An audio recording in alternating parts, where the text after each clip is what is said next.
Hari ini bersamaan dengan 25 Jun tahun 2026, sekolah kita telah menganjurkan karnival yang saya kira cukup menarik, iaitu Karnival Mastek. Program Mastek ini adalah singkatan nama bagi Matematik, Sains dan Teknologi. Pada 19 Jun, karnival ini telah diadakan secara dalam talian dan yang paling seronoknya, dia telah disertai oleh 11,283 pelajar sekolah termasuk Ramai di kau tidak? Sabah dan di Sarawak. Seluruh negara. Seluruh negara. Pada khususnya, hari ini merupakan hari terakhir dan hari penutupan Karnival Mastek ini secara besar-besaran. Betul tu Akila. Tak lupa juga, sekarang ni dekat sekolah kita ada 22 buah gerai makanan yang sedang beroperasi. Termasuklah air Medina, takoyaki, Nestle churros, ayam gunting dan banyak lagi. Ambang mata kita, kejap Betul. lagi kita tengok. Okey. Tapi kita jangan lupakan penaja utama kita, Hot Link. Manakala Akila, karnival ini juga turut dapat sokongan daripada pelbagai pihak penaja. Antaranya Print Clouds, Wardah, Di Dusun, Kaca Muda Resources, SPM Games dan Ayam Pak Syekh. Ia turut memberi sokongan Medina, RB Bistro, SD Kitchen, Betul. Wati Mekar, Betul. Jendela Informasi, Betul. Lapaulah, Deluxe Cafe, Tepidol, Bell Popcorn dan Bistro Fitro. Tak lupa juga AE. Terima kasih kepada semua penaja yang sudi menaja kita punya program Mastek 2026. Baiklah Aiman, tanpa membuang masa, jom kita jenguk-jenguk apa yang ada. Gerai makan, pertandingan. Betul, kita Lagi dah ada lapar apa ni. ni? Zoom ini tadi ada Betul, kan? dah lapar. Okey, dah lapar. Jom Tengok kita pergi apa tengok yang ada. Apa yang ada.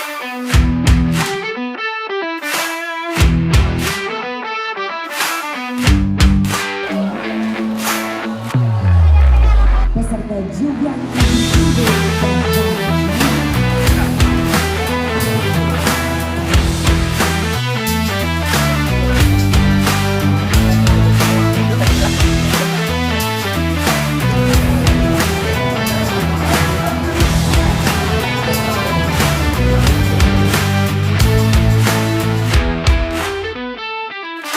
nama dengan dari sekolah mana boleh? Saya Halim dari SMK Rahmat.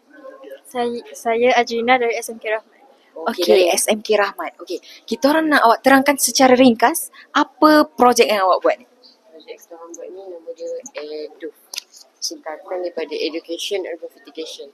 Gabungan pendidikan, konsep urban dan juga sistem fertigasi. Assalamualaikum warahmatullahi wabarakatuh. Hari ini kita ada abang dan akak dari UiTM. Okey, abang.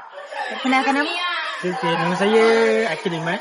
Iman. Akak, perkenalkan nama? Nama saya Nurul Iman. Akil Iman, Nurul Iman. Nama yang sama. Okey, abang. Apa tujuan ataupun apa kepentingan program ini diadakan di sekolah-sekolah? Tak kisah, bukan saja sekolah dasar, tapi di sekolah-sekolah lain.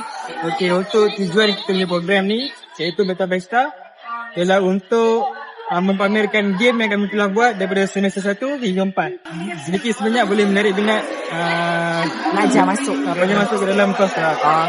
Okey, akak. Apa tujuan utama program ini diadakan di sekolah Datuk Besar? So kita orang nak bagi macam pendedahan dekat yang mana MESCOM tu bukannya belajar kewartawanan sahaja, tapi dia bagi pendedahan teknologi macam kita orang ada belajar game development, kita orang belajar coding, graphic design, animation. So murid-murid yang macam nak explore, nak tahu bidang apa yang diorang boleh study in university, boleh pilih bidang ni. So korang ada sana.